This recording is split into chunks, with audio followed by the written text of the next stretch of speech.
In just a moment, Suspense with Gregory Peck.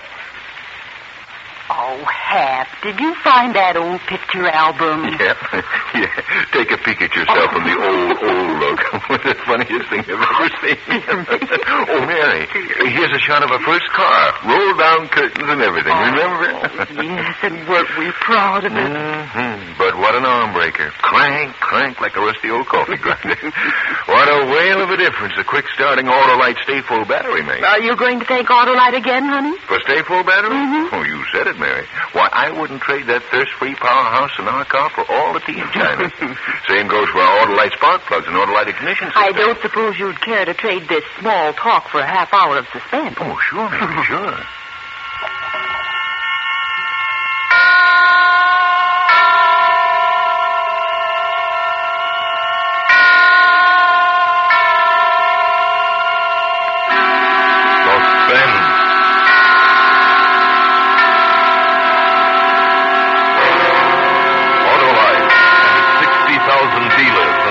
Stations bring you radio's outstanding theater of thrills.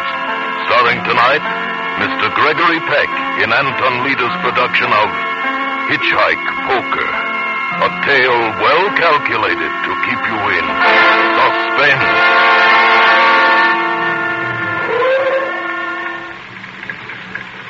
Want to ride, young fella? Oh, you bet. How far are you going? Oh, hi. Well, hop in. Oh, thanks.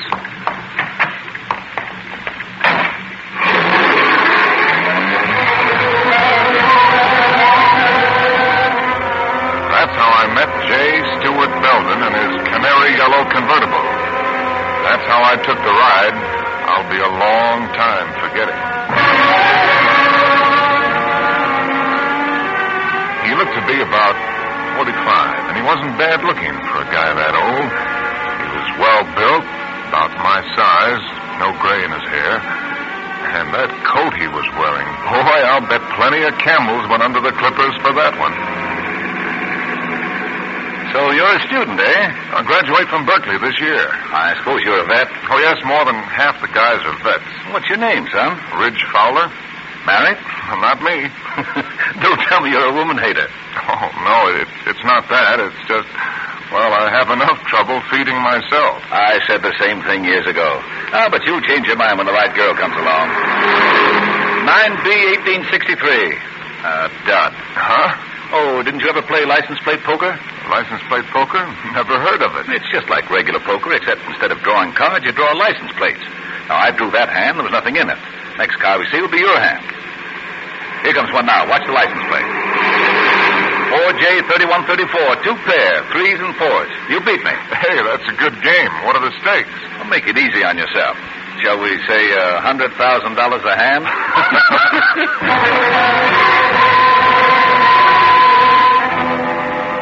I mean, good Joe, a lot of laughs and small talk, and all the time that convertible eating the miles up. What a car. We practically flew through Salinas, San Luis Obispo, and Santa Maria. Well, son, what do you say to a hamburger? I know a little place in Santa Ynez where they make a hamburger that drips with royalty. Oh, you got me sold. And on the side, French fried onions, shoestring potatoes, and the coldest beer in the world. Stop, you're killing me.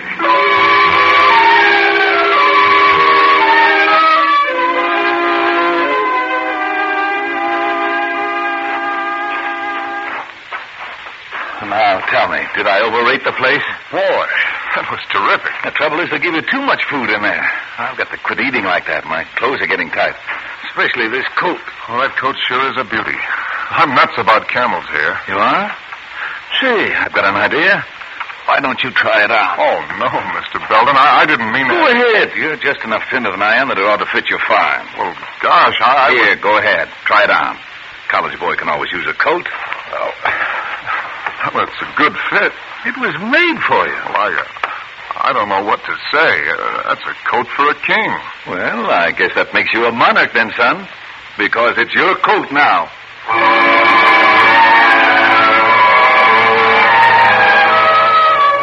I couldn't get over it. A coat like that, mine? I'll bet Mom's eyes will really pop when she sees it on me. Must have cost a year's tuition. I climbed back into the car and slouched down into the maroon leather seat, waited for him while he made a phone call. Boy, I felt like a king, all right. I was deep in a daydream when he came out of the phone booth. Okay, Ridge, here we go.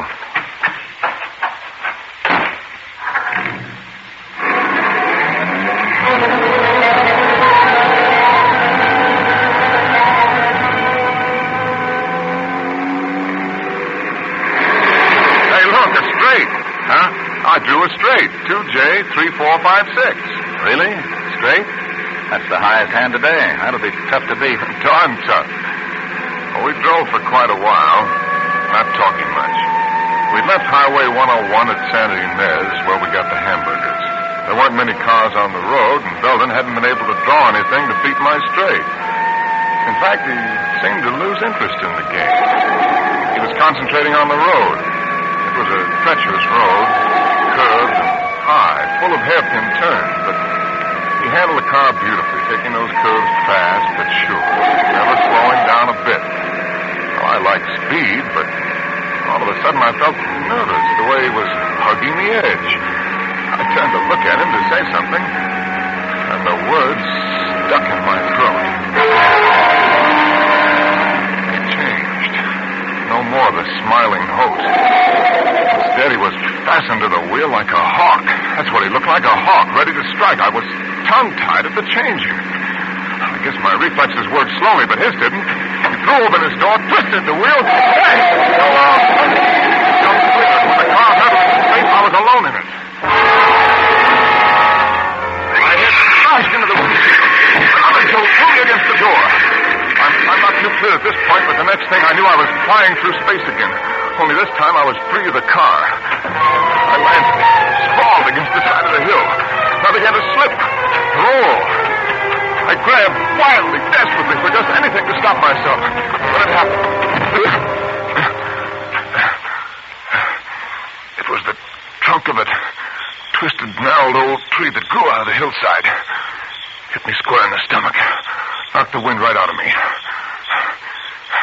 I lay there, too hurt to care. It was a minute or two before I got up enough breath to move. Finally, I edged my way up the cliff, hand over hand. It was brutal, but I was surprised to discover that I hadn't fallen as far as it seemed. I was climbing around a bulge of boulders not more than 8 feet from roadside level when I looked up. There was Belden. A gun in his hand. I ducked and the bullets scaled off the boulders. He wanted me dead, that was for sure. He wanted to kill me. Why? Why? I waited, crouched. Then I heard the horn. I came out from behind the boulders, crawled up on the road. Belden was nowhere in sight. I didn't see what kind of a car it was. I didn't even think to look. All I saw was he beat my straight. 4L5555. That was the license. 4L5555. 4 of a kind. All of a sudden, I was shaking. I looked at myself. I was beat up, cut, filthy. But what was worse, the camel's hair coat was a mess. King? I had to laugh. Belden was king. I was just the joker.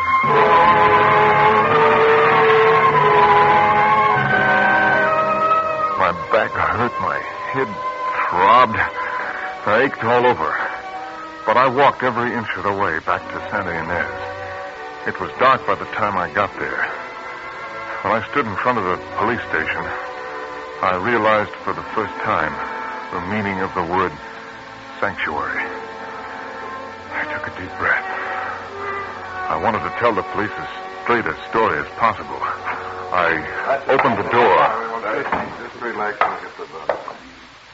There he is, officer. That's the boy who stole my car, forced me out, took my coat. Just look in the side pocket of the coat. You'll find my wallet.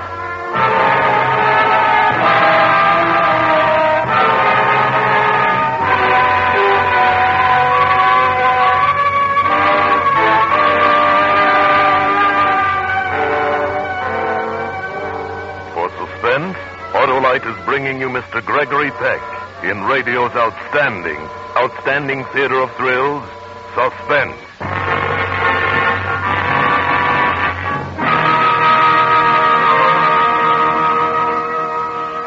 I'm sure getting a big kick out of Gregory Peck tonight. Oh, good. Maybe you'll put that old picture album away now. Why, Mary, don't you like old photos? No, they make us look so silly. Besides, all they've made you do is talk about Autolite. And when it comes to Autolite, I'd rather listen to Frank Martin.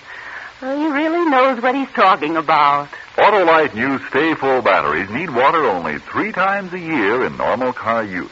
This means less trouble and care for you. For Autolite's greater water reserve practically eliminates one of the major causes of battery failure. Autolite stay-full batteries are a great new development of Autolite engineers who produce complete ignition systems for many of America's finest cars. They work in complete harmony with your car's entire electrical system. Car owners everywhere tell us Autolite batteries are the greatest batteries ever built. Heck, Mary, I could have told you all that and never stopped looking at this album. Quiet, Hap. So, friends, stop at your neighborhood Autolite dealers and get an Autolite stay-full battery. Then you'll know what fast starts really are. And remember this. The Autolite stay-full battery you buy needs water only 3 times a year in normal car use. You know, Mary, I can repeat every word Frank Martin said about Autolite stay-full batteries. Autolite stay... Here's Suspense again. And now, Autolite brings back to a Hollywood soundstage Mr. Gregory Peck as Ridge Fowler in Hitchhike Poker, a tale well calculated to keep you in suspense. This couldn't be. What was Belden doing here in the police station? What was he trying to pull? I knew even before I put my hand in the coat that Belden's wallet would be there. And I knew, too, that the police would never believe me, no matter what I said. I was trapped. The desk sergeant was waiting for me to talk, but my throat was dry. My tongue was paralyzed. My brain spinning. Well, what do you got to say for yourself? Oh, you don't understand, you see. He gave me the coat. I didn't know about the wallet. That's the best you can do? But I tell you, he picked me up when I was hitchhiking. I was going home from school for the weekend. Then he forced me off the road. He tried to kill me. He shot at me. Sergeant, let the boy go. But, Mr. Belden... I've changed my mind. I don't intend to press charges. But this kid's crazy. Easy, Sergeant. He's a war veteran. Oh, I see. Oh, no. Lock me up, please. Don't believe him. Everyone is entitled to one mistake. Any boy who is big enough to come into the police station voluntarily, give himself up, deserves another chance. If I could have erased the memory of his face You when lock he him up, twisted put him that away. wheel and screamed, "So long, Sonny." All these benevolent words would have fooled me like they were fooling the desk sergeant. Do what he did. Belden was bursting with sweetness and light. But every word he said to release me only tightened the web tighter. And I knew just as sure as I was standing there that he wasn't through with me. That walking out of that door would be like releasing the clay bird at a trap shoot. Well, it's up to you, Mr. Belden, if you're sure he won't cause any more trouble. I'm positive that after tonight, this young man will be no trouble to anyone. No trouble to anyone. After tonight, I had to get away from there. I had to run. Here, come back.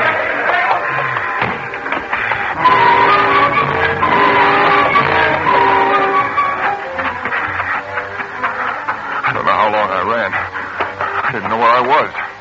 The town was behind me. I stopped. Out of breath. I tried to light a cigarette. My hand shook like I had the palsy. It was like the South Pacific. Snipers and trees, but what trees? Where?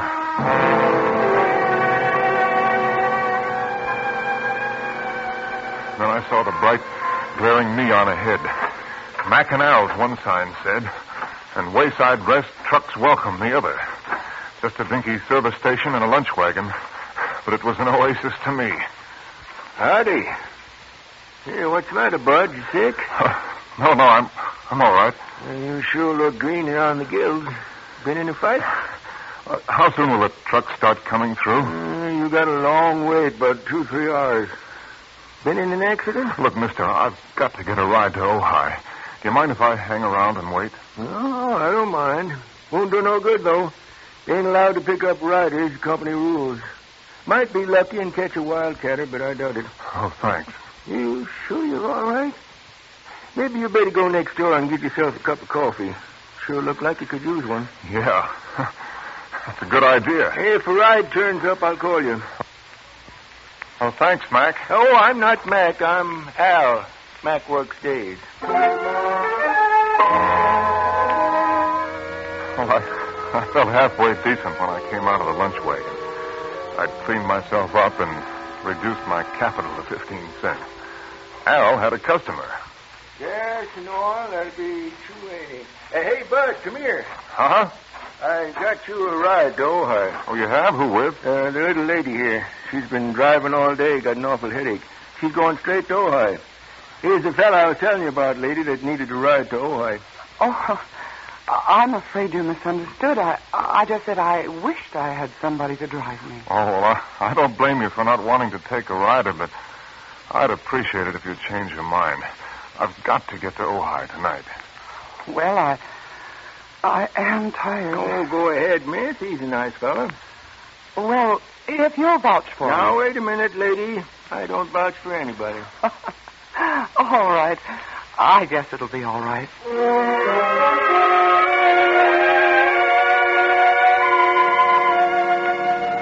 It was a pleasure to drive for her. She didn't say much, and I didn't feel like talking. She just sat there beside me, her eyes closed, resting. Once in a while, I snatched a quick look at her. She had long, dark eyelashes resting on her marble-like cheeks, hands folded in her lap. I found myself remembering when the right girl comes along. I was trying to remember who said it when I saw her looking at me. Feel better? Much better. I'm ashamed of myself, hesitating to let you drive my car. I'm afraid I'm overcautious. No, I wouldn't say that. Can't be too careful. One reads of such awful things happening on the road. Yeah. Awful things. I hadn't thought of Belden since we left Al's gas station. Now he was back in the front of my mind. You're going awfully fast. These curves are treacherous. I guess I'm just anxious to get home. Oh, yes, but look out! Do you want to kill us both? You almost sideswiped. Oh, I'm sorry. Well, what are you honking now for? He's gone. Your horn. What about it? Oh, nothing. I thought I'd heard it before. Before? Look, maybe I'd better drive. Oh, no. I'm sorry. I'll be all right. I'm sorry. I'd be sewing up my sleeves if I didn't get a hold of myself. I must have been crazy, thinking that her horn was the same as the one that had honked for Belden when I was hanging on the side of that hill. It was just a horn. A lot of horns sound alike. I tried to steady myself. I didn't want her to catch on how rattled I was. I turned to her to apologize. She was putting a cigarette in her mouth, but it was purely automatic. She was sitting up straight, tense. Her eyes were glued to the road ahead. And it hit me. I'd been over this road earlier tonight with Belden. Suddenly, it loomed up, that wide bank curve just ahead, the spot where Belden had tried to kill me. My hands froze on the wheel. I held my breath, and then I saw a hand reach out. What are you doing? Let go of my wrist. What's wrong with you? I was only reaching for the cigarette lighter on the dashboard. Oh. I'm sorry. That curve back there, Pull over and stop. Huh? Pull over. I'm going to drive.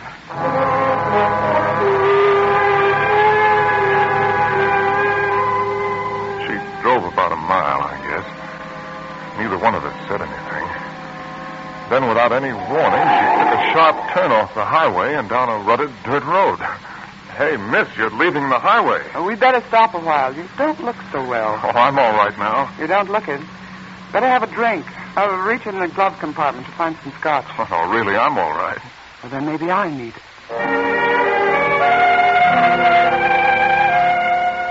Maybe it was the drink. Maybe it was the girl. Maybe it was just relief. But I felt peace for the first time that night. I watched her inhale.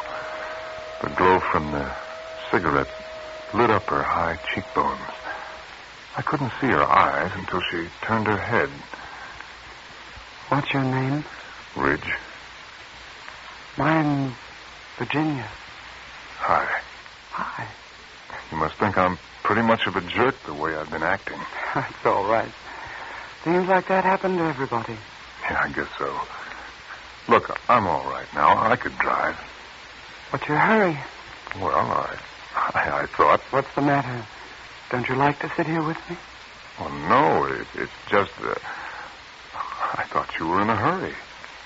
I'm not. Now. Are you? No, I'm in no hurry at all. She didn't seem to be moving. It was so gradual.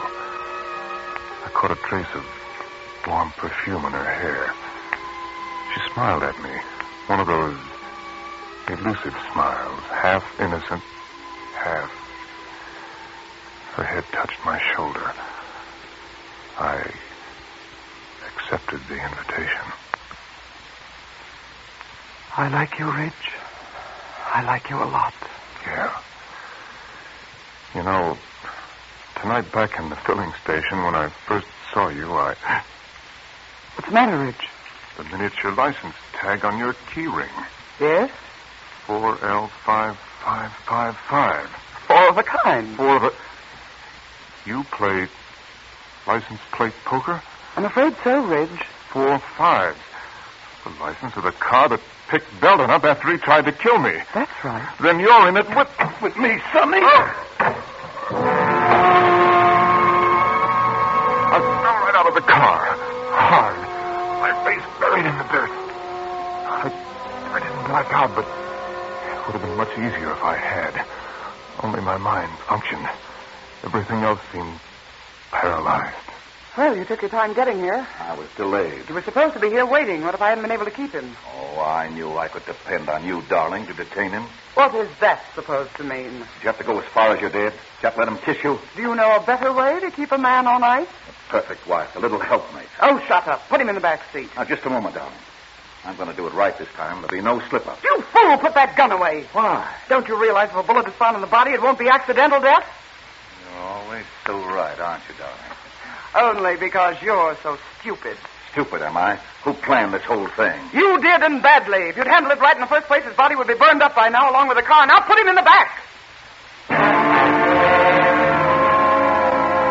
Belden's wife. But why do they want to kill me? Why? Belden picked me up, threw me in the back of the car. Uh-huh. Hand me the wrench, Virginia. Do it. This time, warm, black oblivion rushed over me. After a second, the pain was gone. And so was I.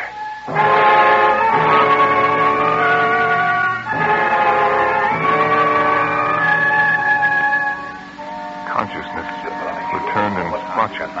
Oh, we've plenty. My head was like a shortwave receiver, now static, now clear, now static now. Anything behind us? Nobody. We're almost there. Are you sure no one has discovered the car yet? Of course not. The way it's lying, nobody will see it until daylight. And then J. Stuart Belden will be found dead, burned to an unrecognizable crisp. We can shake this place, go to South America. You can go. I have to stick around, remember, to collect the insurance and pretend I'm heartbroken you're dead. Will that be so hard?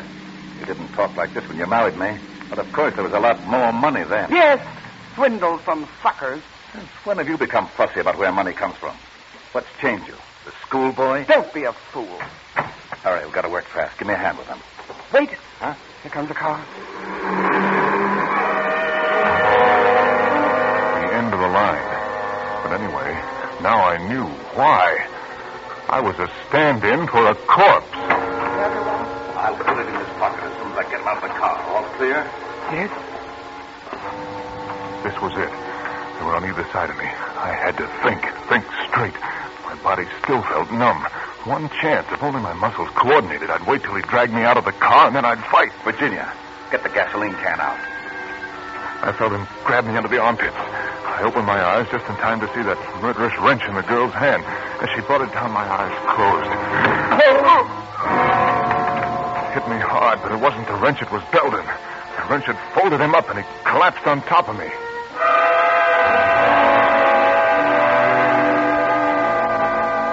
Every nerve in my body was alert now. I didn't know what would come next, but I was ready for it. She pulled Belden's body off me. She wasn't aware of me watching her. She was too busy dragging Belden over to the rim of the cliff. She was transfigured with hate. Well, Stewart, that's how you planned it. Accidental death. And then she kicked him, and he disappeared over the edge. I didn't wait to see any more. I crawled out of that car, and I started to run right down the middle of the road. She saw me. Wait! Stop! Wait! But I kept right on going. I glanced back. She started the car. She was coming right at me. First, I thought she was just trying to catch up to me. Then I realized she was trying to run me down. She was trying to kill me. I was crossing to the left side of the road. She was right behind me. It was just a question of seconds, and suddenly, around the bend, a big truck. I was sandwiched between them.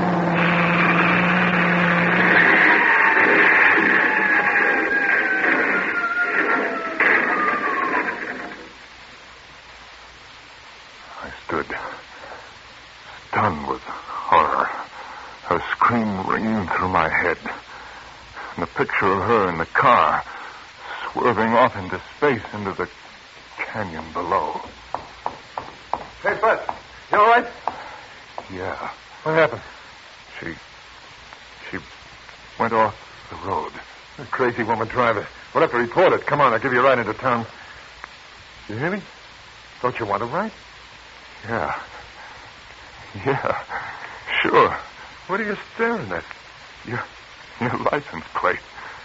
CM 1111. Hey, it wasn't my fault. You saw how it happened.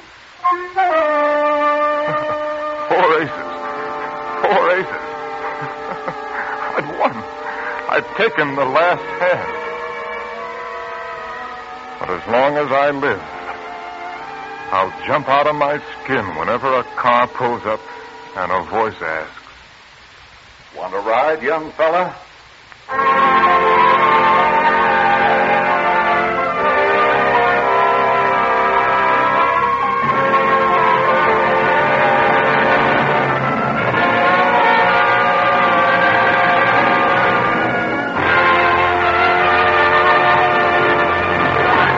Thank you, Gregory Peck, for a splendid performance. Mr. Peck will return in just a moment. Well, think you'll get back to your old picture album after that performance, Hap? No, guess I'll just listen to Frank Martin and go to bed.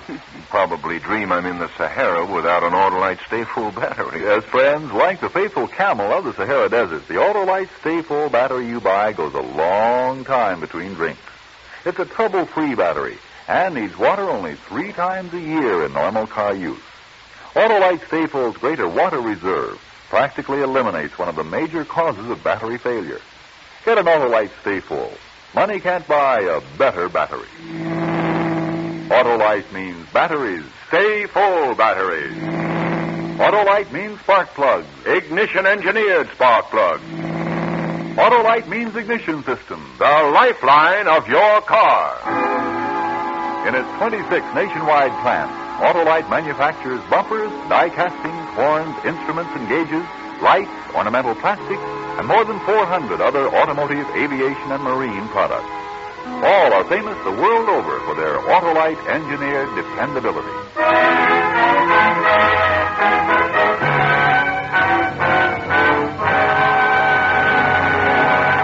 And now here again is Mr. Gregory Peck. It's been a great pleasure to appear here tonight with this fine cast of suspense actors.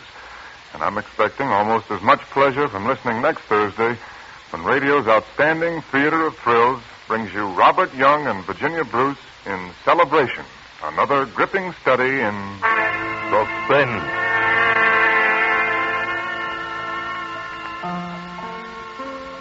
Gregory Peck may soon be seen starred in the 20th Century Fox production Yellow Sky.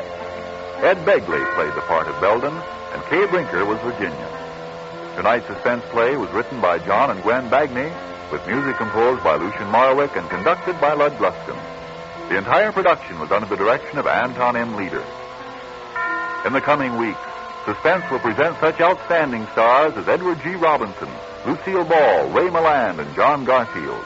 Make it a point to listen each Thursday to Suspense, radio's outstanding theater of thrills. And next Thursday, same time, hear Robert Young and Virginia Bruce in Celebration. This is the Autolite Suspense Show. Attention, all men.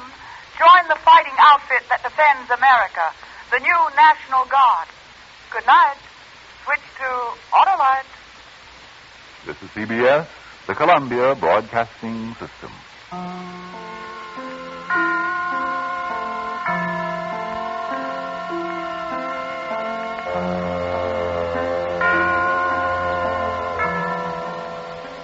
In just a moment, Suspense with Virginia Bruce and Robert Young.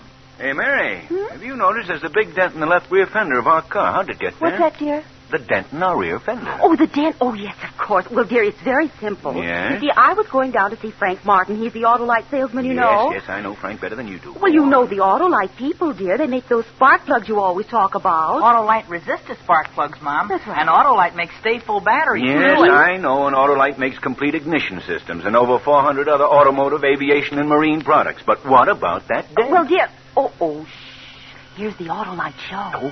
Okay, but I'm not licked yet.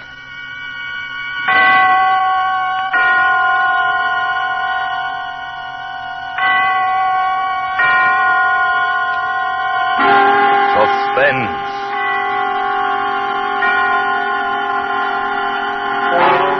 Autolite and its 60,000 dealers and service stations bring you radio's outstanding theater of thrills. Starring tonight, Mr. Robert Young and Miss Virginia Bruce in Anton Leader's production of Celebration, a tale well calculated to keep you in suspense.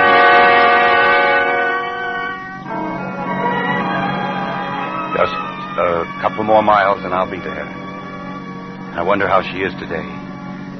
If there were only some way to get through to her, to make her understand. Well, I can't put it off any longer.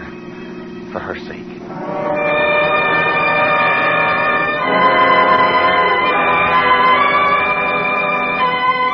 It's a big, wide, wonderful world.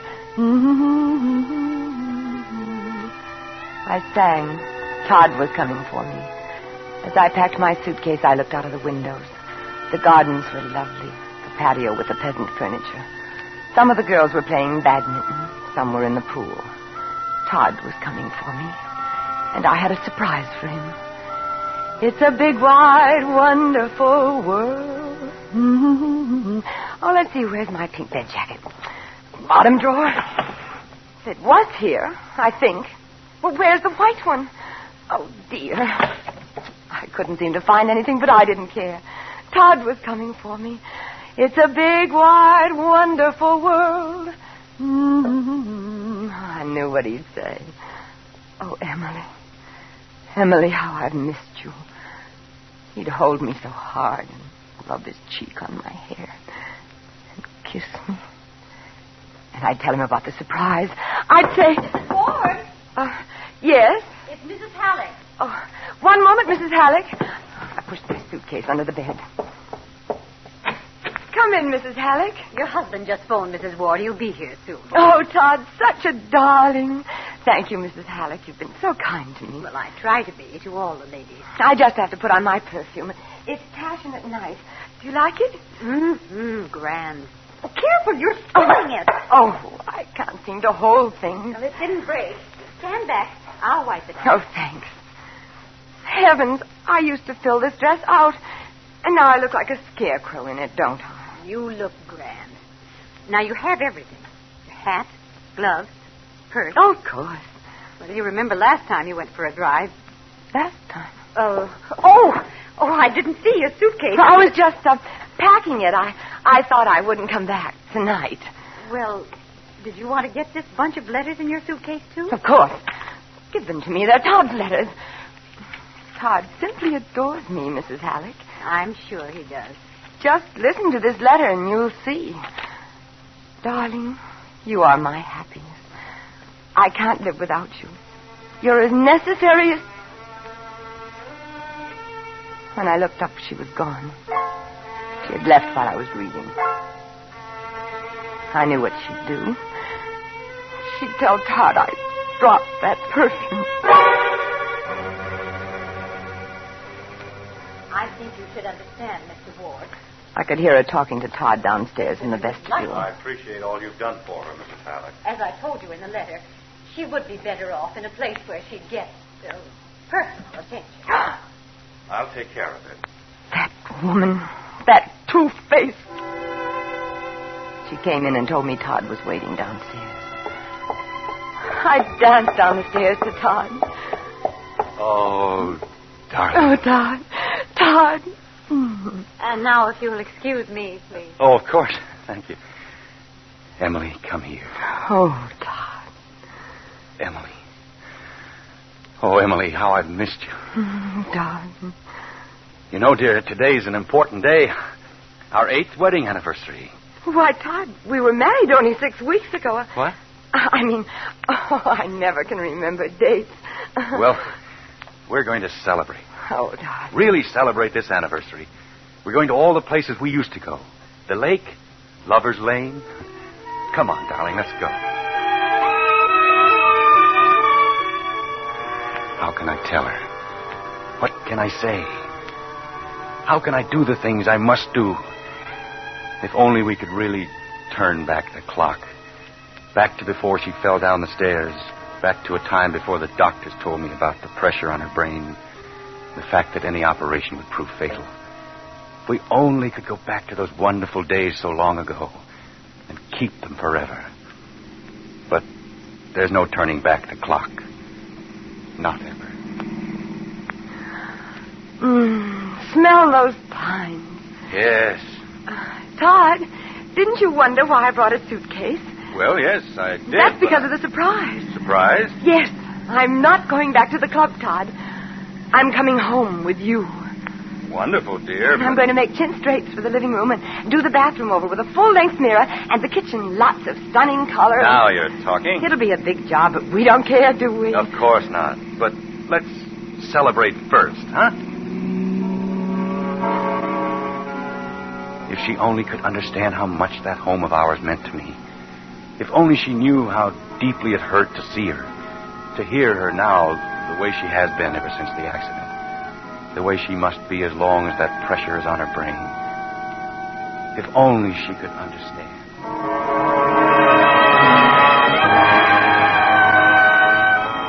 Todd didn't want to go home. I saw the side of his face. He was looking straight ahead.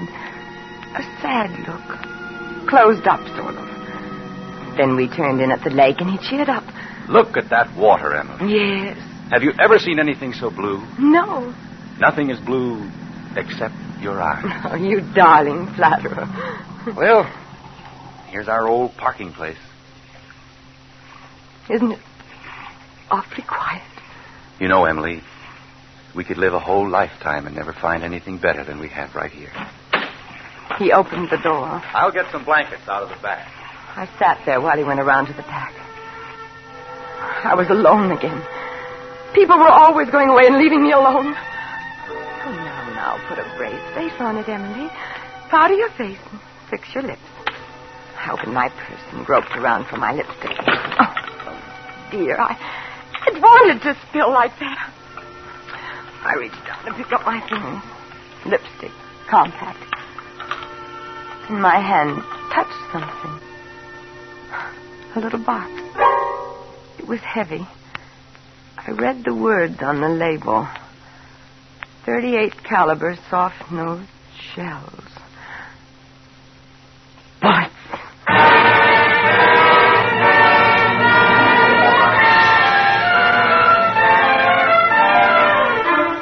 For Suspense, Autolite is bringing you Mr. Robert Young and Miss Virginia Bruce in radio's outstanding theater of thrills, Suspense.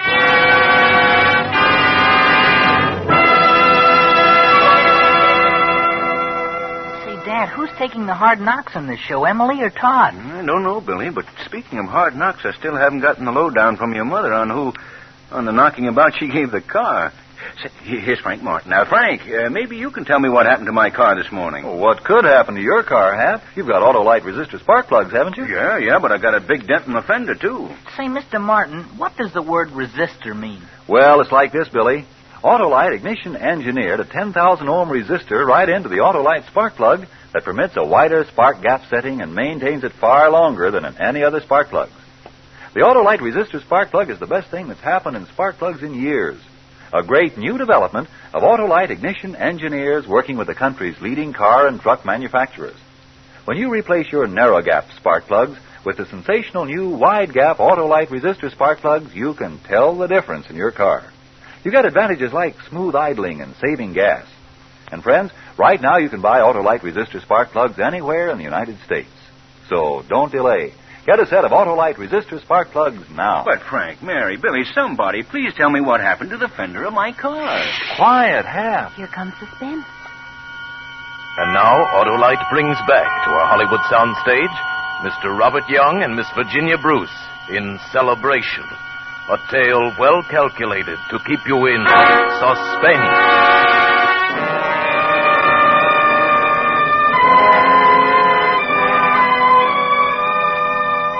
Everything was so lovely until I found that little box. I opened it, looked down at the bullets in it. What did Todd want with bullets? The box was only half full. I could hear Todd still rummaging around in the back of the car. I put the cover back on the box when I heard him coming around to the side. All set? I've got the blankets. I held the box of bullets under my purse. Come on, darling, let's get out on that beach. You lead the way. Okay. I followed Todd 3 or 4 steps. And then I let the box slip out of my hand. Here we are. I'll spread the blankets. Come on, Emily, let's curl up and take it easy. Thank you. Look at that lake. Todd, what were you going to do with those bullets in the car? What bullets? That imagination of yours. Oh, but I saw them, held them in my hands. The box was about half full. Come on, dear. Close to me. Here. Todd, I'm sure Darling, I saw... please. Here, put your head on my shoulder. There. My head aches, Todd. Oh, rubbing's the thing.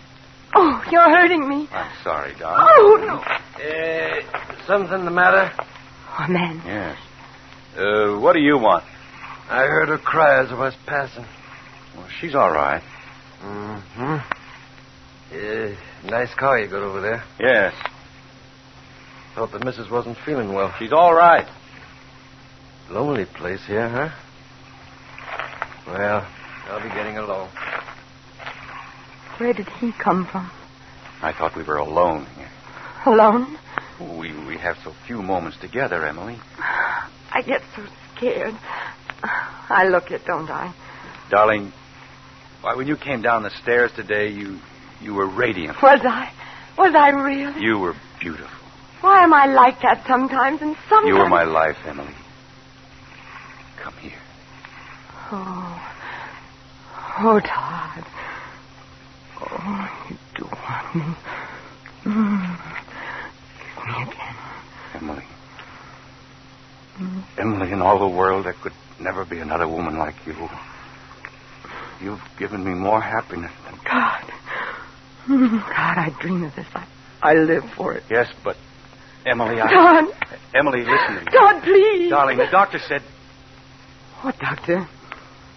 You know, when you went to see the doctor... But that was ages ago. You all talk behind my back, so I can't hear what you say. You and Mrs. Halleck. I just asked her how you were, and you must believe I love you, Emily. Oh, I do. That's fine. Here's where we built a sand castle, remember? And the waves melted it. Oh, Todd, that day when I was caught in the undertow. But I pulled you out, dear. I was thinking, I keep dreaming about that. Sinking down into the black and you not there. I'll be with you always, Emily. Let's leave here, Todd. You said we'd go to all the places and celebrate. I mean, there'll be lots of people around. People? Yes, it'll be fun. We can have dinner at the inn. No, it'll be crowded, Emily, and... Say, Oh, it's that man again. did you lose these things? What things? This box of bullets. Bullets? Found them in the sand, just a few steps from your car. Thought maybe you dropped them. I dropped them. See, I told you, Todd. Those are the bullets I found in the car. Is the box half full? Well, it looks like somebody loaded a gun out of it. 38 caliber, soft-nosed shell, says on the box. Oh, I'll bet I know. I let Ernie take the car yesterday. Ernie? Yeah, he's gone in for target practice. Who's Ernie? Why, he's... Maybe he got them for you. Yeah, I figured they were yours, mister. Look like they just been dropped beside your car up there. Oh, thanks. Well, Emily, if we're going to the inn, we'd better get started.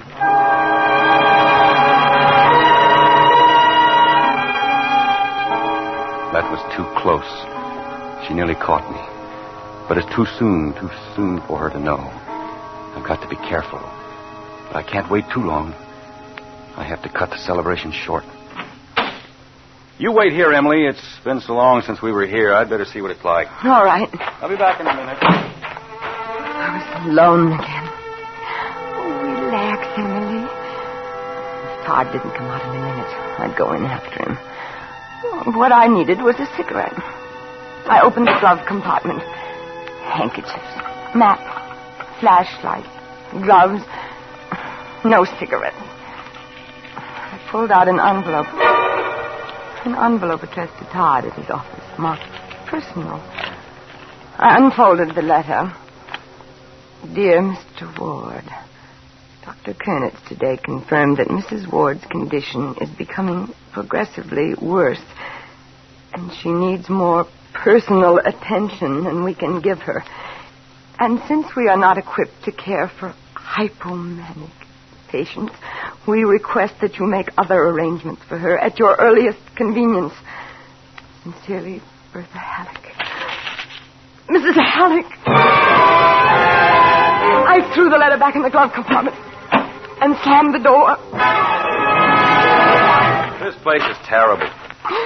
Is it? It's all run down. We'll drive out into the country, find a quiet spot. Oh, no, Todd. Drive into town. We can have dinner at the hotel. There'll be music and we can dance. You know, excitement isn't good for you. Please, Todd. Please take me. Anything the matter here, mister? No. My wife doesn't feel well. Something wrong, lady? No, I'm all right. Oh, let's drive into the hotel, Todd. Oh, okay.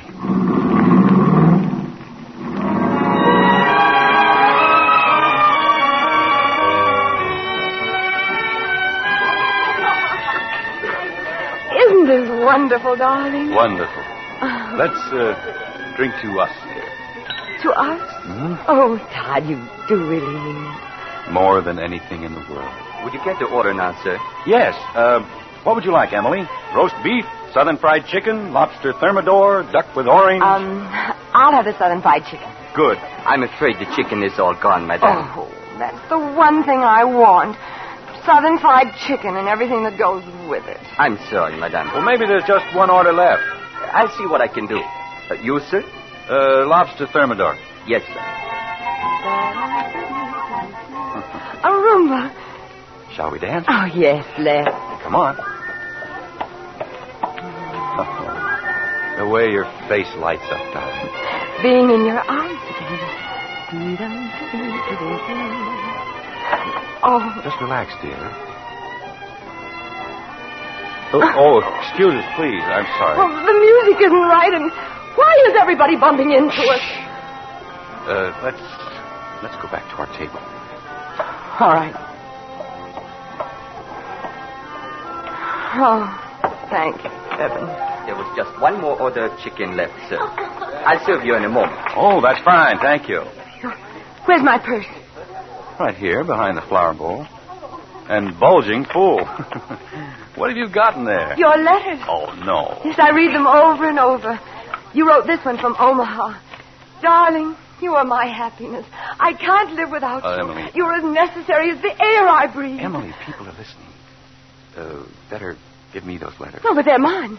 You wrote them to me. Of course, Emily. Don't you mean what you said in them? Certainly I do. Only, please, quiet down. Oh, that awful music and those lights. Emily, here's the waiter with our food. May I serve you, madame?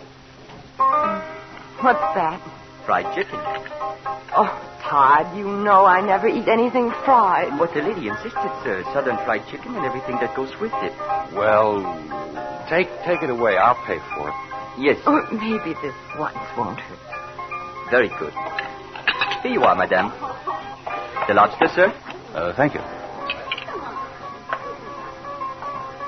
Not very appetizing chicken, is it? Why not try it? Go ahead, darling. Oh, there's no taste to it. Oh, why are all these people making so much noise? Todd, take me home. I'm not hungry. I want to go home. Emily, we sublet our house 3 months ago. Don't you remember when you... When I... Darling, we have no... Emily, dear, you must realize that we no longer have a place. Todd was talking, but I couldn't seem to hear what he was saying. Inside, I was all stirred up. The best thing we can do is get out of here. Come on, darling. We got up and left. Got into our car out in the parking lot. Where are those keys? Let's see, Todd, are you taking me home? We're going out where we can be together, alone. To our lover's lane, remember? Where it's quiet and peaceful. No, Todd, I want to go home. This is our 8th wedding anniversary, Emily. We're celebrating. Oh, Todd. Where are those keys? Well, maybe they're in your top coat in the back seat. No, they're not there. What makes your coat so heavy? Oh. What are you doing with the revolver? Give it to me. I'll put it in my pocket so it... Oh, here are my keys. Todd, those bullets were... Emily, please. Now I see what you... Now I know. Yes, now she knows. There's no time to lose. I've got to drive fast, get there, and do it. Only she could understand. Understand that it will be better this way. Better for both of us. Emily, try not to get so excited. But those bullets, you said they were Ernie's. Who's Ernie? Half an hour ago, I told you I loved you. Remember? Yes, I know you did, but... Well, I do. I love you more than living. Why are you slowing down? Here's our lover's lane. You used to call it our paradise, remember? It's so dark now. Here's our magic circle. Under our big tree. Todd, Come, darling. Come into my arms. There. You do love me. You do want to be with me, don't you? Forever, Emily. The one way we can be together forever, dear, is... No, Todd. Put that gun down. I want to live with you. I have to tell you, darling. Listen carefully. You're not well, Emily. You're never going to be well again. Oh, yes, I will, Todd. Yes, I will. I'll be a real wife to you. I'll be everything you want me to be. I can't stand living without you. We'll go together. Together? Yes. Now, rest against me, sweetheart. Close your eyes. There. Will it hurt much, Todd? Only an instant, dear. Oh, the gun is so cold on my temple. Quiet now. I'll be with you in a moment. No.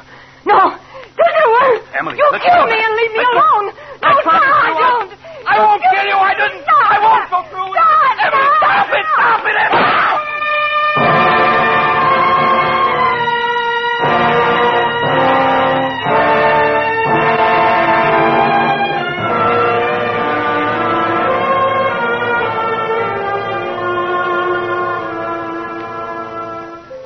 Slowly, I became aware of pain in my head. There was a smell, like a hospital. I fought to remember what had happened. I'd fallen downstairs. Oh, no, that had been a long time ago. There was a gun. Todd and I struggling. That was it. Then I heard Todd talking. Doctor, I want to tell you what happened. I think I know, Mr. Ward.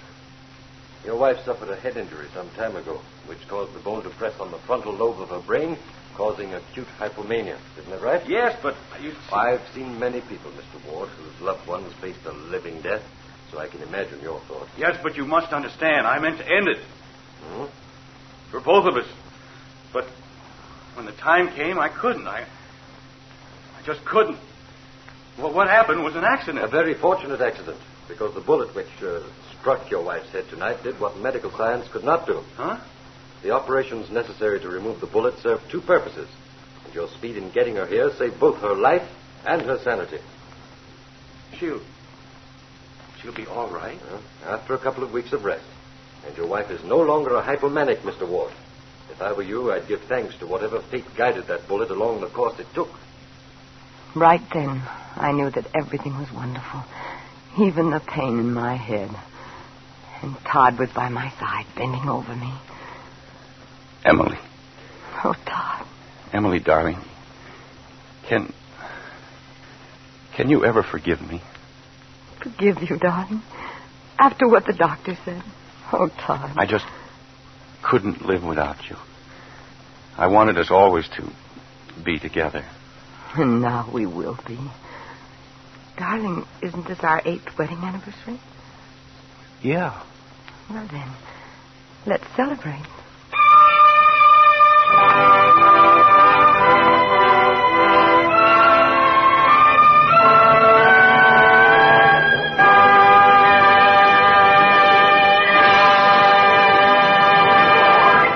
Thank you, Robert Young and Virginia Bruce, for such splendid performances tonight. Our stars will return in just a moment. What a show. What a wallop before that happy ending. Yeah, but I still want to know who walloped my fender. Your fender, Hap? Yeah. Oh, that. Well, one of the boys brushed your car when he was turning around after the lodge meeting last night. Well, I give up, Frank. Go on. Here's an important message for Autolite spark plug dealers everywhere. When you install the new wide-gap Autolite resistor spark plugs, set the spark plug gap at .040 for all cars. Let me repeat. Set the spark plug gap at .040 for all cars. And friends, get a set of the new wide-gap Autolite resistor spark plugs tomorrow if you want the improved operating performance and gas saving that Autolite resistor spark plugs have already given millions of car owners. Don't delay. Get a set of new Autolite resistor spark plugs right away. And remember, Autolite means spark plugs. Ignition-engineered resistor spark plugs. Autolite means batteries. Stay full batteries. Autolite means ignition system. The lifeline of your car. In its 26 nationwide plants, Autolite manufactures bumpers, die castings, horns, instruments and gauges, lights, ornamental plastics, and more than 400 other automotive, aviation, and marine products. All are famous the world over for their Autolite engineered dependability.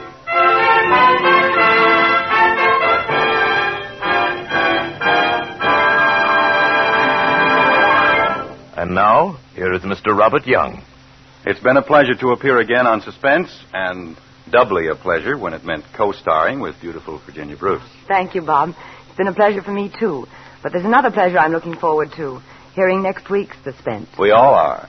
Because next week, Edward G. Robinson will star in an unusual story called The Man Who Wanted to Be Edward G. Robinson. Another gripping study in Suspense.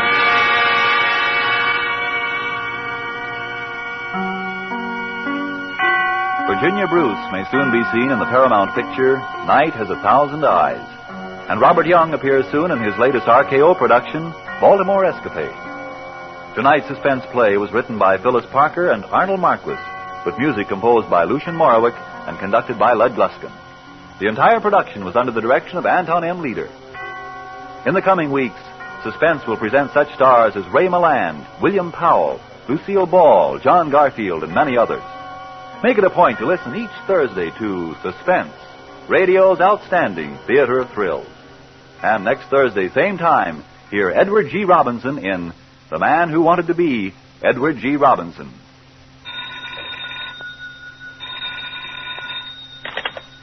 This is the Autolite Suspense Show.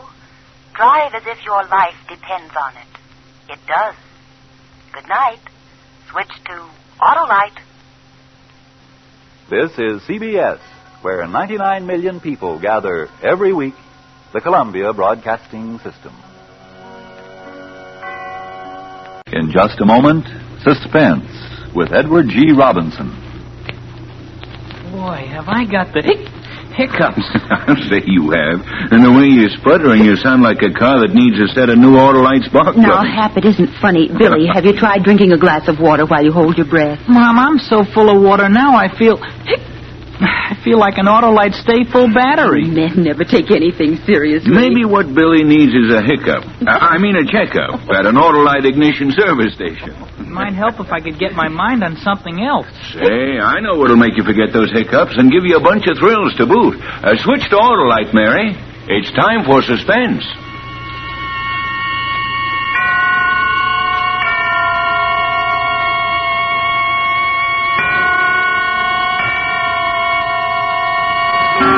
Suspense.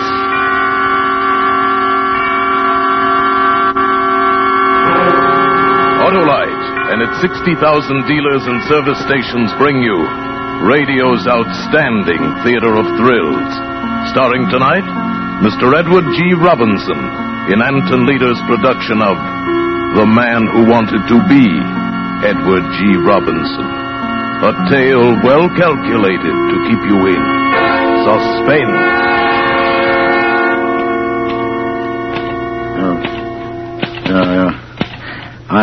I'm making this statement in accordance with a promise to a very dear friend.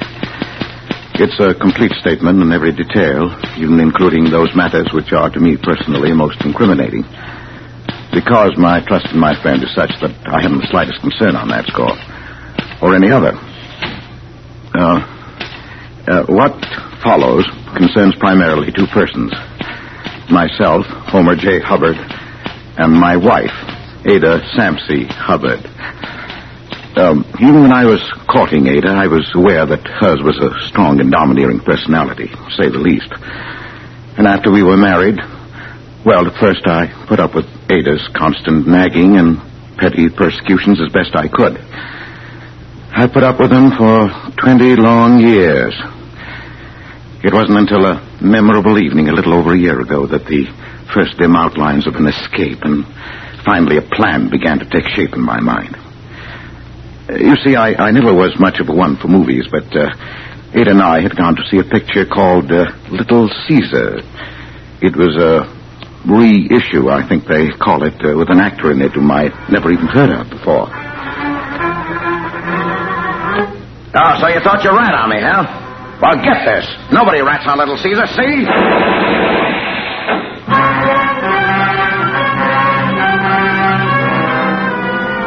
The moment I saw that face on the screen, the minute I heard that voice, the world of reality around me simply ceased to exist. I lived that picture. I was Little Caesar. I was Edward G. Robinson. I was dimly conscious that my voice was like his, that even my face without my spectacles and with my hair parted differently might have been mistaken for his, but it was more than that. It was his personality that fascinated me, and that I assumed. Calm, assured, tough. Kind of a man who made people do what he wanted done, the way he wanted it done. Walking out of the movie theater afterward, I knew something had happened that was going to change my whole life. Well, there's a man.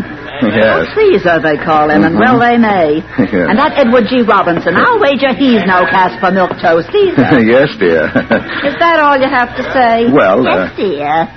What does it take to arouse a little enthusiasm in you, anyway? Well, Here you've seen a fine performance. A picture that'd get anybody in the world excited. And all you can say is, yes, dear.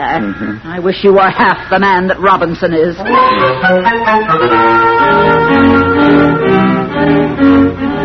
But from that moment, I no longer really cared what Ada wished or thought. I'd begun my escape into a dream world of my own making. A world in which I was Edward G. Robinson. As the weeks went by, I began to identify myself with him more and more.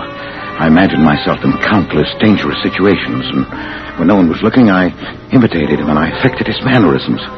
I would start daydreaming at my desk, wondering what the other people in the office would think if I suddenly exposed this hidden side of my personality. Okay, everybody. Stay where you are. Will you? Hold your hands over your head. What is this? I don't want any monkey business, see? Now stand back there, Ryan. Why? Any funny stuff from you, and I'll let you have it. Hubbard, this is preposterous. What do you mean by such behavior? Is this your idea of a joke? You'll see whether it's a joke or not if you make one false move. Now, this isn't a water pistol I'm holding here, you know. You're fired. Leave this office immediately. Well, I'm getting out all right, but I'm not fired, see? I'm leaving well-heeled, and that's where you come in, Mr. Ryan. Oh, please, Hubbard, be reasonable. Now, shut up and do what I tell you. Keep your hands up in the air, will you? Walk over to that safe. Open it up. Get all the money out of it and put it right here on the desk in front of me. Now, get moving. I don't want to have any trouble with you, Ryan. I'm going to count 3, and if you're not moving when I finish, you'll never move again, see? 1, 2... Hubbard. Huh? What are you doing daydreaming? Oh. Better get busy. I shall be forced to report you to Mr. Pemberton again. Yeah. Oh, I'm so sorry, Mr. Ryan. I'm terribly sorry. I can't understand what could have come over me. Well, that's the way it went. At the office, walking down the street, riding home on the bus. My life, outwardly calm and well-ordered, possibly even dull, was actually 24 hours of harrowing adventure, with myself as the central figure. I saw every Edward G. Robinson picture that came out. It was the day after seeing Key Largo for the 3rd time that Ada finally caught me. I was lathering my face and talking to myself. Okay, rats, you asked for it. You don't come out, say, we're coming in and get you, see? And we're coming in shooting, see? What's that? Oh, yeah? Well, only a dirty yellow rat would say that. Okay, boys, let him have it. Well, I never. Of all the full performances I ever heard of, this beats everything. Yeah. What in the world are you jabbering about in here? Well, it's really nothing, dear Ada. I was just sort of trying to imitate Edward G. Robinson. You were... what? Edward G. Robinson? Yeah. Oh, that's rich. You trying to imitate Edward G. Robinson?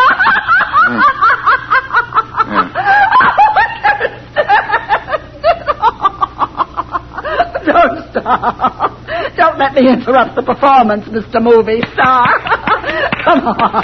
Come on. Do your act for me. Well, dear, I don't see anything so funny about it. Oh, maybe you don't, but you're the only person in the world who wants. Oh, my. Well, I'll leave you to your rehearsing. Why don't you imitate Eddie Bracken or Margaret O'Brien? I think you'll find it easier.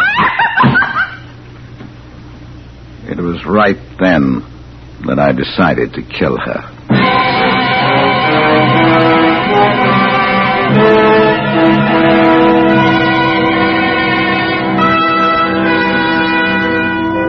For Suspense, Autolite is bringing you Mr. Edward G. Robinson in radio's outstanding theater of thrills, Suspense.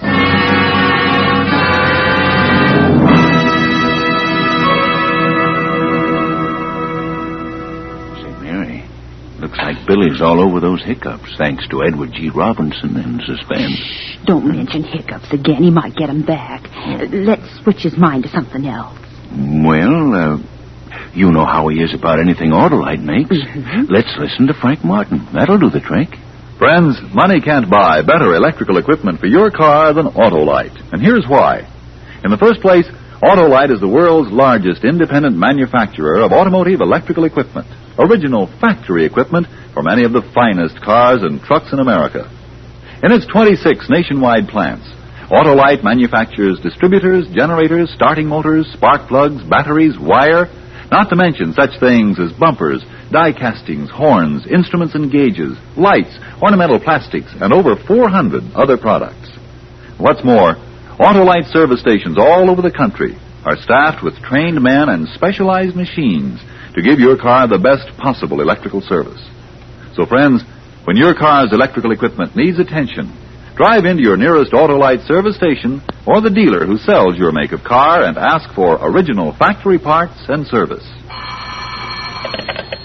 Remember, Autolite service stations are listed in your classified telephone directory under Automotive Electrical Equipment. And now, Autolite brings back to our Hollywood soundstage Mr. Edward G. Robinson in The Man Who Wanted to Be Edward G. Robinson. A tale well calculated to keep you in suspense.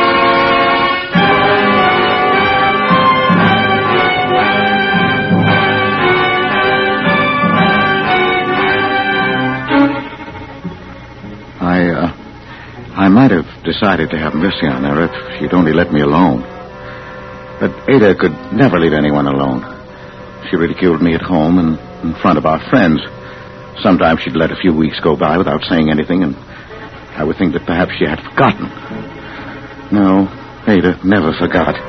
She would wait until we were in a group of people, and then she would come out with it. Well, my dear, you mean I haven't told you about Homer's dream world? No. He thinks he's Edward G. Robinson. Edward? Oh, no. Do tell us, Mr. Homer G. Robinson, when do you think you'll be getting your next contract from Hollywood? Oh, you folks have got Homer all wrong.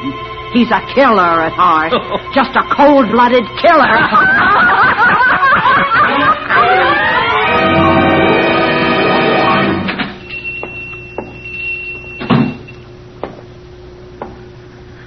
I want to buy a gun. Yes, sir. What kind of a gun? I don't know much about guns, but that one looks all right. Oh, yes. It's a nice little gun. Yes, isn't it? 2850. Do I have to have a license? Oh, not unless you're going to carry it on your person. Oh. Otherwise, we just register it for the police records under your name. Oh, yeah. What's the name? Edward G. Robinson.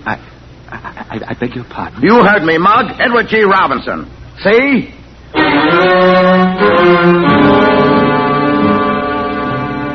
I had made my plans very carefully. My plan was that her murder would look like suicide. It would be a night when the moon was full, so that I could see a head on the pillow and aim carefully. I would fire the shot through the temple, quickly wipe my fingerprints from the handle of the gun, and then push it into her hand. And as the shocked and bereaved husband, I would call Dr. Wallace.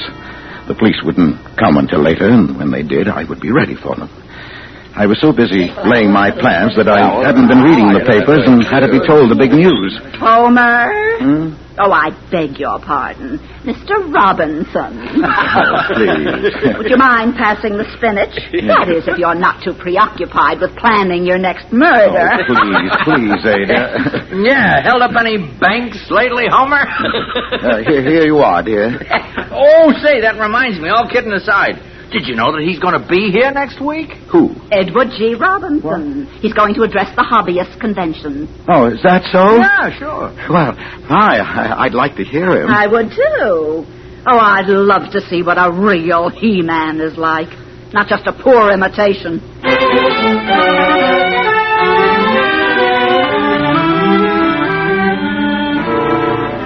We went. And at first, it was the most terrible disappointment of my life. Because he wasn't tough or hard-boiled or anything like it. He seemed to be a mild-mannered little fellow, a little shy, almost like me. And he talked about orchids and modern art. They were his hobbies, he said, raising orchids and collecting paintings, modern paintings. Yes, but as the lecture went on, I began to understand. By the time it was over, I knew. And so, ladies and gentlemen, I consider myself twice blessed. Every man is blessed who has a hobby, but I am among the fortunate few who have two hobbies. And as the fellow said, whose fiancée had a twin sister, I love them both. Thank you very much.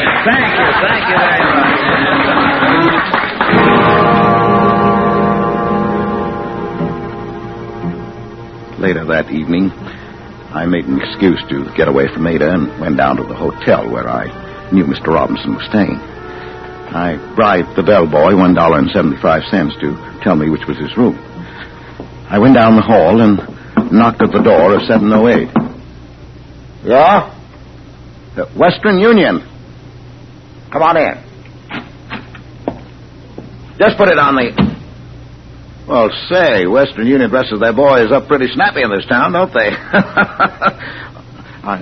I must apologize for adopting the subterfuge, Mr. Robinson, but I have something of the utmost importance to discuss with you, and I was afraid you might not see me since, well, we've never been formally introduced.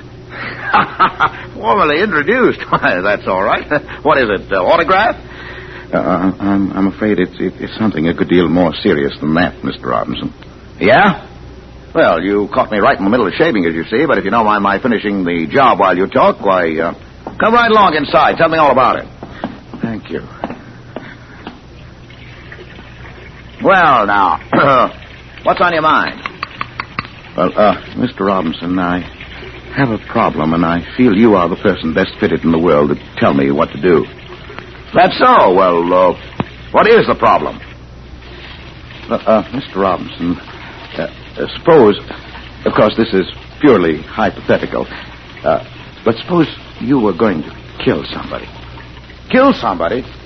Yes, in your own home, somebody who's, shall we say, related to you. Yeah, now, hold on a minute, Mr. Hubbard. Homer J. Hubbard. Mr. Hubbard. I may look like a bad guy on the screen, but when I'm not working, I'm just a plain, peace-loving citizen like anybody else. You can fool people like that audience tonight with all that talk about orchids and modern art, and it was very good, and I quite understand why you do it. A man in your position must have a front, of course, but you didn't fool me. I didn't, huh? Well, I know, rather, I knew I could come to you and be perfectly frank. Yeah, about what? Why, about the murder. About the what? Look at me, Mr. Robinson. I'm a shy, inhibited, weak, utterly ineffectual person. I've none of your assurance, your hardness, your ability to cope with any situation in a direct, ruthless way. Yeah? Well, how many times I wished I had, because for 20 years my life has been made horribly, unbearably miserable by one person, my wife. Oh, so that's the way it is. Yes. For years I bore it as best I could, and then one day I thought, how would you have coped with it? And of course I knew at once you would kill it. Yeah, now wait a minute. Are you kidding me? Oh, no, Mr. Robinson. I wouldn't think of such a thing. Look here. I've even secured a gun to do it with. Hey, yeah, here, you better give me that. No, don't point it. Well, hand it to me by the barrel. Here. Well, put it over here. Safer, you know. Yeah, I must admit I know very little about firearms, and they're quite distasteful to me. Yes, you and me both. You, Mr. Robinson? Well, I mean, small arms like that. Of course, a Tommy gun, that's different. That's the only thing to use. Yeah, I suppose you're right. But I didn't know where to get a Tommy gun. I was afraid even if I did, I'd never master the art of using it. Yeah, well, now you want to kill your wife, is that it? You want me to help you? If you would, Mr. Robinson, if you could spare the time, I can't tell you how grateful I'd be. Yeah, well, you know, Mr. Hubbard, you look like a pretty nice little guy. Wife must really be an old battle axe to have got you in a frame of mind like this. All right, now I'll tell you what I'll do. I will help you. Oh, Mr. Robinson. Yes, but it's got to be done my way, see? It's got to be done right. You got to plan these things. Yeah, now, take this gat, this little fleet, for instance, that you got over there. That's no kind of a rod to kill your wife with. Why, the caliber is all wrong. The ballistics would be all wrong. Sticks would be on your trail just like that. Now, I got a gat home that's perfect for the job. Get me? I've knocked off Orson Welles, Jimmy Cag. Oh, I don't know how many guys with this. Now, the first thing when I get home, I'll send it to you parcel post, see? Would you, Mr. Robinson? Oh, sure. Now, when you get it, just lay low, see? Now, don't do a thing till you hear from me. I'll lay this thing out with some of my boys, and then I'll get in touch with you, okay? Oh, yes, Mr. Robinson. I don't know how to thank you. Forget it, pal. What's a little murder between friends?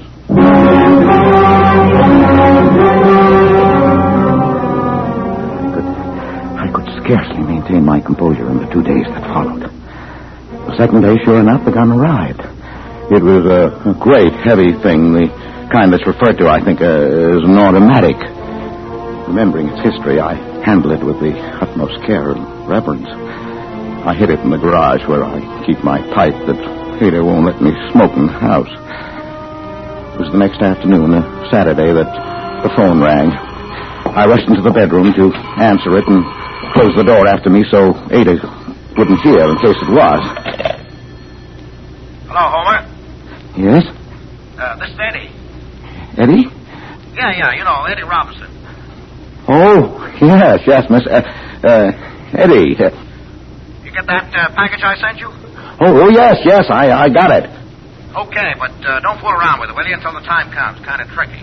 Oh, no, I won't. Now, listen. The deadline is tomorrow night.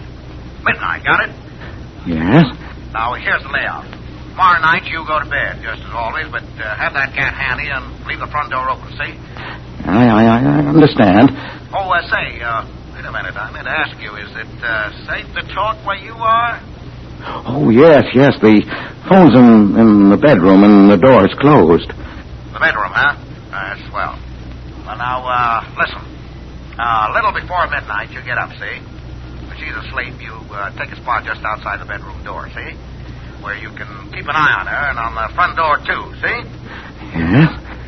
Well, at midnight, I'll contact you. We'll do your job and then make a quick getaway and you can hold up in the hideout until the heat's off. Get it? Tomorrow night, midnight. I'll do everything just as you say, Eddie. I followed his instructions to the letter.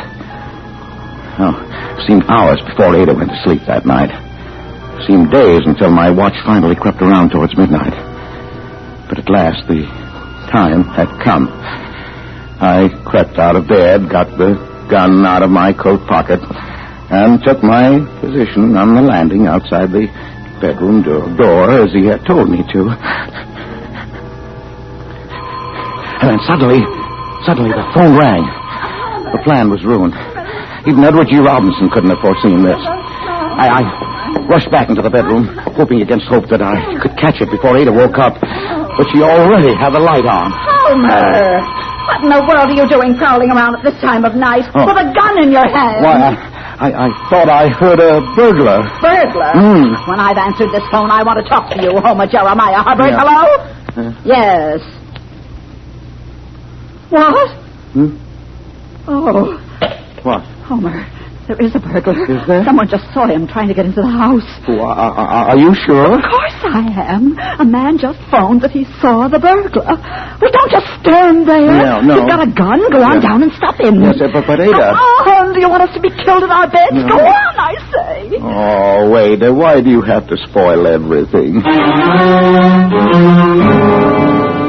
There was nothing to do but go. I crept down the stairs in the darkness. I knew what Edward G. Robinson would have done. He would have gone down and captured the burglar without the slightest trouble and turned him over to the police after giving him the beating he deserved. But somehow I didn't feel much like Edward G. Robinson just then. It was at that moment that the terrible thought occurred to me that maybe it wasn't the burglar. Maybe this was Edward G. Robinson. I had no time to pursue the thought further. Let him have it! Suddenly, there was a barrage of shots and a confused yelling of voices. In my terror, I suppose I squeezed the trigger of my own gun. So it began jumping and twisting in my hand. I tripped on something, and the next thing I knew, I was tumbling headlong down the stairs, and that was the last I remember.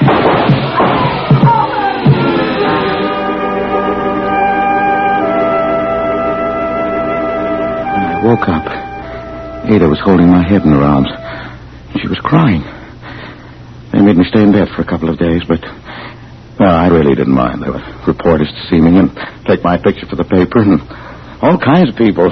Even Mr. Ryan and Mr. Pemberton came to see me. And Ada? Well, Ada was simply a changed person. Nothing was too good for me. My slightest wish was literally her command.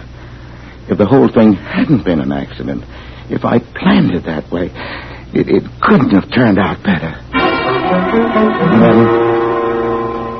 And then was the final climax that afternoon when the phone rang by my bed. Yes? Oh, yes. Eddie. You did, huh? Oh, nothing, really. Yes? Oh. Well, about that, things have changed. Oh, yes, they've changed quite a lot. And I don't think we'll have to go through with it.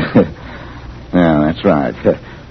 Oh, sure, she's right here. Just a minute. Eddie wants to talk to you, Ada. Eddie? Yeah, Eddie Robinson. Quite a pal of mine. You mean Edward G. Robinson? Oh, yes. We had quite a little chat that night. He was in town after I left you. We got pretty chummy. Here, go on. Hello? Oh, yes. Oh, yes, Mr. Robinson. Oh, I know he is. Oh, I certainly will, Mr. Robinson. Yes, I know. I'm very lucky. All right, Mr. Robinson. Goodbye. Oh, Homer, he knew all about it. He'd seen it in the papers. Yeah, so he said. And he said you were a hero. A real hero. Bigger than any movie hero that ever was. He did, huh? Oh, Homer. Well, if Eddie Robinson says I'm a hero, well, I guess maybe I am.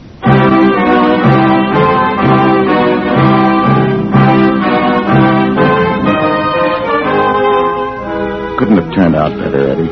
You know how grateful I am. I'm a regular little Caesar around town now, and my married life is all I've ever wanted to be. Of course, there are some things about the whole thing that confuse me a little. It has even occurred to me, I'll confess, that you might have had more of a hand in it than was generally known, and that the gun you sent me might have contained blanks. I believe you called them, because in spite of all the shooting, there wasn't one bullet hole anywhere in the house. And the gun had disappeared, which confused the police somewhat, too, and the burglars might have been some of your boys playing a little joke. But I don't think you would do a thing like that to a pal, Eddie. Would you? I don't even think you would use the statement that you asked me to send you to hold over my head as a guarantee that I wouldn't try to kill Ada again. Now, not that I ever would. Yes, but even if you did all that, Eddie, I don't really mind. Because, as you might say yourself, what's a little joke between pals?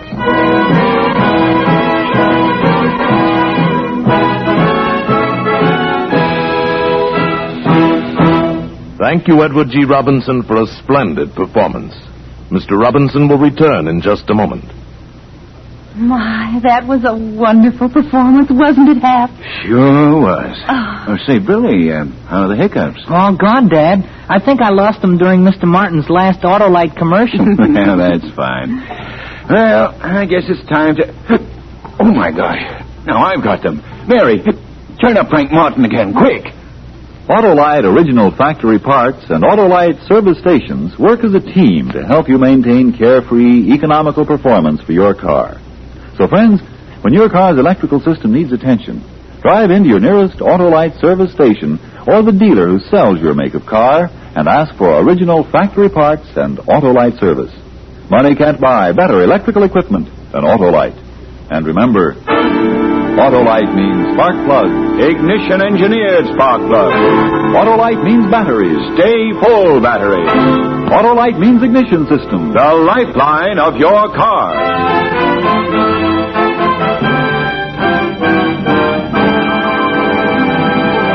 And now here again is Mr. Edward G. Robinson. It's been fun appearing in our suspense story tonight, but just so nobody gets the wrong idea, it was only a story. I'm not really so tough. Only get this. I'm telling you, see, you better listen to Suspense next week, see? Because Ray Milan will be here in the story called Night Cry by William L. Stewart. Another gripping study in... Suspense. Edward G. Robinson may soon be seen in the Paramount production Night Has 1,000 Eyes. Tonight's suspense play was written by Leslie Raditz, with music composed by Lucien Morawick and conducted by Lud Gluskin. The entire production was under the direction of Anton M. Leader. In the coming weeks, Suspense will present such stars as William Powell, Lucille Ball, John Garfield, Sidney Greenstreet, and many others. Make it a point to listen each Thursday to Suspense, radio's outstanding theater of thrills. And next Thursday, same time, hear Ray Milland in Night Cry.